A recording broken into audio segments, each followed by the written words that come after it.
Open University.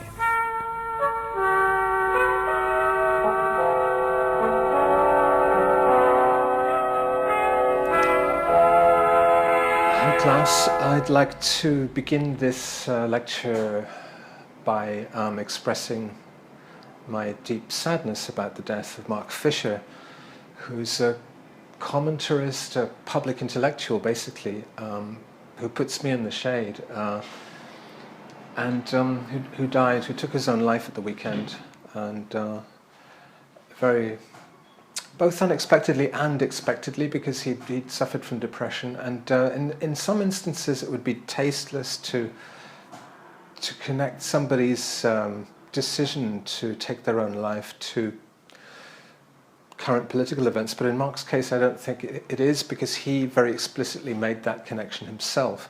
He,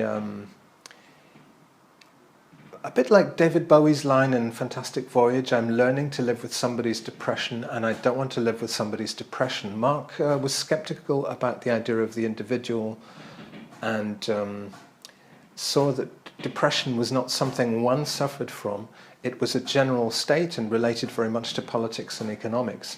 And in his best-known book, Capitalist Realism, which appeared in 2009 after the financial crisis, he basically puts forward the idea that we're living in times in which people don't have the imagination to move beyond neoliberalism. And I think a lot has happened in the 7 years since that appeared.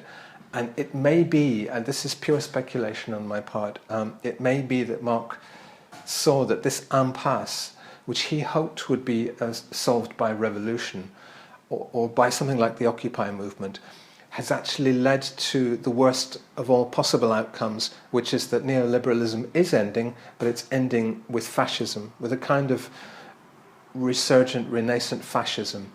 And that if this fascism has kind of taken into itself some of the best ideas of the left, you know, the populist part of authoritarian populism is a left-wing thing, but it's just as the Nazis did in the 1930s, they've sort of integrated and stolen some ideas in order to unroll this truly negative and hateful, spite-filled, racist agenda. So I think I could very easily see Mark looking at the world now and despairing and saying, well, actually, my hopes have not been fulfilled and are not going to be fulfilled in my lifetime. Of course, there are arguments that bipolarity is a medical... I think Mark would have resisted these arguments, saying that medicalizing depression, it is actually very rational. Just as it was, as R.D. Laing said in the 60s, it was rational to be mad, I think it's rational now to be depressed. And really, any forms of buoyancy are the things which need to be explained and wondered at. If you are still feeling buoyant, I'm personally still feeling slightly buoyant, and I put that down to my narcissistic personality disorder, perhaps because there's another narcissist coming to power in the US, and I think, well, we narcissists aren't all bad, you know, perhaps he will, you know, he's promised a sensual inauguration, which God knows is going to be some ghoulish form of sensuality. But actually, it's quite interesting that Mark and I, when we did interact, we interacted not that frequently, but we were very much online in the noughties. And Mark occasionally blogged on his K-Punk blog in response to things I'd said, notably about hipsters, when I defended hipsters against an Adbusters essay attacking them, saying we should be throwing rocks instead of pointing cameras. And I said, no, I want the world where people point cameras. I want that creative world. I don't want a destructive world of smashing things up. And my idea was that hipsters were dandies and that they were bohemians and that they were potential artists. And Mark's riposte to that was actually they're entitled rich young people, they're yuppies who simply represent the worst aspects of privilege, and that the most interesting art comes from damage, comes from broken people. And what we have in common is, and also we talk about Michael Jackson, and I saw Michael Jackson as a flamboyant, otherworldly, again, a dandy, and I think Mark saw him more as a damaged personality who was struggling through art to overcome his various forms of damage. But Mark and I were both drawing very much on Georges Bataille, which is interesting. But we took very different parts from Bataille. I think I was taking the perverse side of Bataille, the idea of rejecting the norms and doing sort of absurd and perverse things, walking naked into your mother's bedroom, that side of Bataille. Whereas I think Mark probably drew more on the abjection side of Bataille, which is not unrelated, obviously. But Bataille as somebody dealing with abjection as a new form of the sublime, this romantic idea of it's not exactly the artist suffering, for his art, or making other people suffer for his art, but it is abjection and sublimity and their secret connection is obviously a 19th century and romantic idea. So I just wanted to start with that, and I actually made a video yesterday about Mark, a 25-minute talk about Mark, but I felt it wasn't right to release it. I actually squelched it because I felt it said the wrong things. It didn't, and so I just wanted to preface today's talk, which is not unrelated to Mark, because it's about the idea of being a public intellectual, and of course my compilation. Pubic intellectual plays with this idea of being a public intellectual. What does it mean? Mark Fisher was very much a public intellectual, somebody who came up at a time when you could almost elect to be, for the first time in history, well, it seems like the first time in history, but this is something I want to think about and talk about, a public intellectual, because of the internet, because the internet gave freedom of access. And so you could simply have a blog. I mean, Mark came up through Bliss blog, Simon Reynolds' blog. Bliss blog was very instrumental. Dissensus, slightly different path from mine, although we ended up sort of being considered at the same time for magazine jobs, writing about art for Frieze, for instance, and Mark was advanced far beyond me on that scale. I ended up teaching at Goldsmiths. So he got, and publishing books, which were very well received and becoming an inspiration to a whole part of the left. I've never gone beyond a kind of eccentric amateur status, and I'm essentially a musician who has occasionally branched out and made pronouncements about things, and I quite like this amateur status. I'm a big believer in amateurism, and I think I would probably not be very happy in a teaching post. But it did seem like a time, the 90s, not only when you could produce your music for no money and distribute it worldwide for no money, which seemed like a great thing at the time, although a lot of people now with SoundCloud accounts just say, well, I've got 4 views for that new track. It's not really a great revolution that one of them's in Japan and one is in Mexico, and so what. Famous for 15 people, But is it such a new thing? Actually, there's been this idea of people bursting with a desire to express themselves and to be theoretical, to have a plan, to have a mental map of the world. What does it mean to be a freelance public intellectual? I mean, I've been reading J.B. Priestley recently. J.B. Priestley was given by the BBC this series of broadcasts during the Second World War. He was a slightly pompous fellow. He's a bit like D.H. Lawrence crossed with Harold Wilson, very much feet of clay, and a Yorkshire or a Lancastrian? Yorkshireman, who has a sound common sense grasp of things and was also very instrumental in founding the welfare state, and that's why I've gone back to read him, apart from the fact that I just happened to find one of his books in my local second-hand English bookshop here. I used some of his voice as recreated by the actor Patrick Stewart in reading some scripts from those wartime broadcasts in one of my hear spools. So I was familiar with what he'd been saying in those, and there's a thing called A Magnificent Pie, I think it is, one of my hear spools, which is based on his talks to the nation, which were cancelled. It's the interesting thing. He was considered subversive by, I think, the royal family. Why were they cancelled? I have to research that. But it's fascinating that you can get to that stage of being, a propaganda voice, basically, on the BBC during the war, and then say things which are considered subversive or wrong and be cancelled. I think he offended a member of the royal family or something. Royal family, of course, who were rooting for the other side most of the time in the run-up to the war. But this idea of amateurism, I mean, I know in my own family it goes back to well, at least in my knowledge, to my grandpa Curry, my father's father, who was a lay preacher. He was a very religious man. He was a member of the Plymouth Brethren, this Protestant sect. He would go round basically with a soapbox to Helmsdale, places in the Highlands, and he would do these impromptu sermons. So really what I'm doing right now is very much in the family line of doing an impromptu sermon without the dog collar. I don't have the institutional imprimatur of a church or an institution. And my feeling is that the more institutionalized you get, the less you can say. You're already. I mean, already there are. I have proleptical objections cropping up. This is the legacy of my blogging days, when I would say something a little controversial. For instance, when someone's just died by suicide, A, do you say it's suicide? B, is it too soon to make a kind of obituary statement about them? Should you just say, the conformist response, just say R.I.P. because you don't offend anybody that way? This is why I squelched yesterday's thing, because I thought it was too soon, and this was simply me remembering the kind of responses people had to my pronouncements back in the blogging days. I think now things are a little bit more forgiving. There isn't quite I think the nastiness of that period peaked in about 2007. So it's, as far as I'm concerned, it's not too soon, and it's never too late to talk about somebody brilliant who has unfortunately departed in a time when all other brilliant commentators like John Berger have also departed.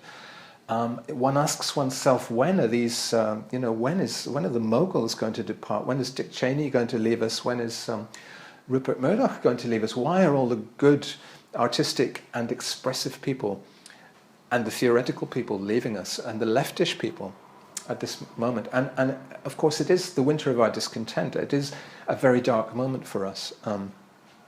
The sun is glittering off the waters here in Osaka, but I'm in a sense protected here. I was just listening to John Lennon in one of his audio diaries made in 1979 this morning, saying that he felt free when he was in Edinburgh, in Scotland, for some reason, because he felt like a foreigner, a Liverpudlian going to Edinburgh, but also in Japan, because you have this sense that everyone leaves you to your own devices, you're considered eccentric, a priori, and so you can really do what you want. But as Lenin says, some people go nuts with too much freedom. Some people go crazy in those situations when they're Englishmen abroad, or they go out in the midday sun or something. But I've gone slightly crazy, I will admit, here in Osaka. I probably am a little bit crazy. I'm certainly eccentric.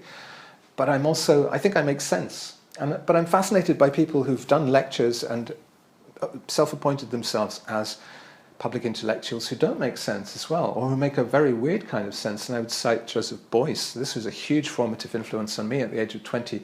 Going to see Joseph Beuys at the Cowgate Church in Edinburgh at a talking event in support of Jimmy Boyle's hunger strike in support of Jimmy Boyle, who was being transferred to a special unit where he could no longer make art. Jimmy Boyle was a murderer, a gangland killer from Glasgow who had decided to remake himself as an artist, and therefore attract a lot of humanist, leftist support for his cause to get it released early from prison, etc. And Joseph Beuys, in cahoots with Richard DeMarco, were right behind this cause. And so Beuys talked for a couple of hours with a blackboard, which made absolutely no sense, but became a kind of artwork afterwards, and probably is worth millions now. And his charismatic presence was very important to me. Another person I think of is Sun Ra. Sun Ra, who's a musician essentially, started giving these talks and lectures in clubs. I think in Greenwich Village he would talk in coffee bars and things like that, and eventually ended up giving lectures at places like Berkeley University. And a lot of his lectures, they obviously deal with race issues, they deal with black power, with the experience of black people in America, but also, and slavery, but also of sort of word games, and also science fiction fantasies, like saying he was from Saturn. He claimed to be from another planet, and he dressed like it. So the visual aspect of his lecture was tremendously important. Again, this I think is key. A lecture is a visual presentation, and I try to make sure that mine have a strong visual element, and that I dress a certain way and look a certain way and have visual material, and but also they're a performance. I think I'm more interested now in sincerity and directness. This idea of talking off the cuff. You can, in my museum tours, for instance, I do these sort of art tours which are slightly surreal, making up lies about artworks in museums. And when I do that, I'm sort of in role, but I think my acting abilities are very poor. And when I'm at my best is when I'm just being sincere and direct and reacting to whatever hit me this morning or yesterday, you know. And obviously it's Mark Fisher right now who really dominated the last couple of days for me, and I've been reading up a lot online about him. He is a good example of a self-appointed person who then gets some institutional situation working at Goldsmiths. But my brother is also an academic working at Queen Margaret University in London, English research professor. It's funny, we never talk shop. I have really no idea of what his experience is in that context. I sort of have a childish glee at the idea that he has an office and a secretary and even a job. The whole idea of having a job is kind of weird to me. I've just put up an announcement on my website saying that I'm available for talks, lectures, studio visits in art schools, museum tours and concerts, not just Momus concerts, but also impersonating David Bowie concerts. So that's the closest I get to institutionalizing myself is saying, well, listen, I'm up for hire now. You can hire me in April, May and June of 2017 in Europe, and I'll pretty much be available for, you know, a very reasonable sum. So do send me invitations. I'm available to do this kind of thing live in your university. Whether it's useful, I don't know. Am I a public intellectual? I would never dream of describing myself as a public intellectual. But on the other hand, I am super influenced by people like Theodor Adorno, not necessarily the heavy philosophical Adorno. I think Fisher, for instance, was much more into philosophy than I have ever been. I'm interested in the very personal jottings of Adorno as a literary stylist and as a proto-blogger, essentially. Minima Moralia is my biggest Adorno book, personally, and he is essentially writing a daily think piece in the most difficult personal circumstances during the war, really just showing off his amazing knowledge of culture and his amazing ability to find beautiful paradoxes. I think that he's a master of the weary, melancholy paradox and a sense of helplessness and futility in the face of forces which are evil, essentially evil forces. And he becomes very sensitive to finding the evil in good things, like the Enlightenment, to saying, well, the Enlightenment led to Auschwitz. Get all your favorite theorists reduced to one easy soundbite. That's one service I could provide. It's very sad as one gets older that one is increasingly obituarizing. Often it's the daily feed of my social media is, oh, so-and-so has died, so-and-so has died. What will I say about this? These people were super important to me earlier in my life. So this idea of... but it's not just that we're of a generation now which is mortal and realizes it's mortal and is starting to die, but it's also that we're at a real turning point in culture.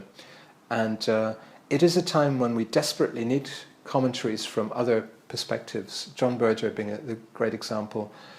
Somebody, you know, a Euro-communist, someone with a spiritual insight as well as an artistic insight.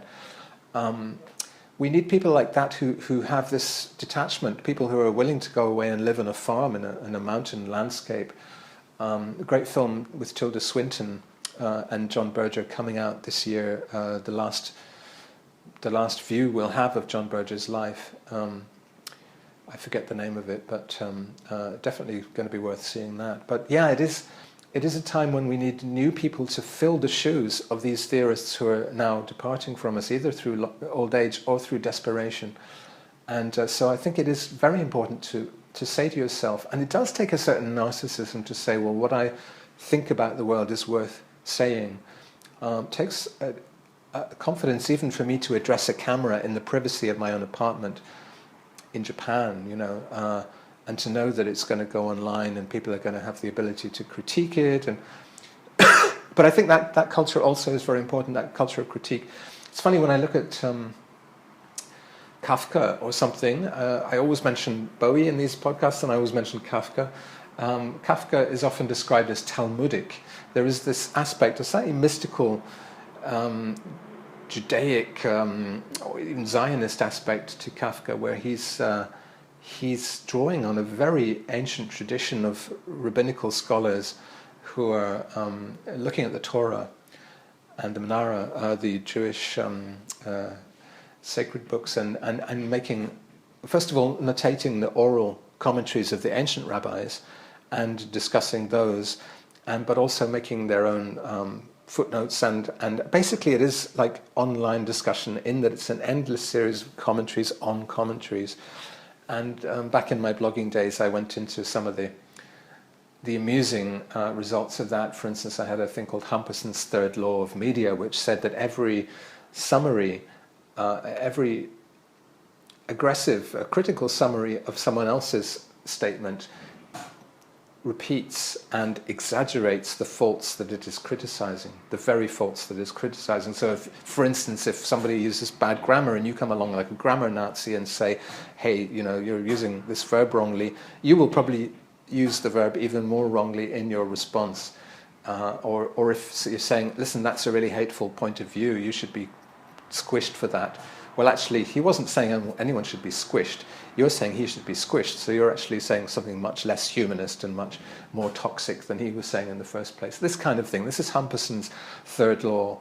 I'm very fond of playful commentaries, like, for instance, Kierkegaard's Either Or, the rotation method, an essay on boredom, or even Thomas Carlyle, one of the great Scottish intellectuals of the late 19th century, Sartor Resartus, the Tailor Retailored. This is a very playful book which looks at fashion, looks at clothes, sartorial matters, and but in a spirit of lightness and of wicked playfulness.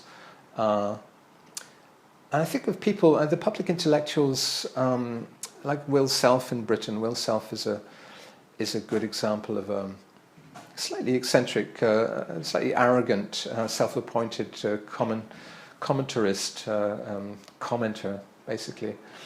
Of course, there's a huge amount of spurious and stupid and time-wasting commentary churned out daily in the newspaper opinion sections. I think we've passed peak commentary in the sense that people now realize that it doesn't change anything. It simply stirs up a lot. There's a hornet's nest in the comments section under whatever you're saying, and then it just dissipates very quickly. And that, wow, look at the politics around us. Look, while we were, stinging each other to death with our little comments, our little nested clusters of attacks and ripostes, this awful political situation was developing around us, and we actually didn't pay any attention to the enemy because we were so busy attacking our friends.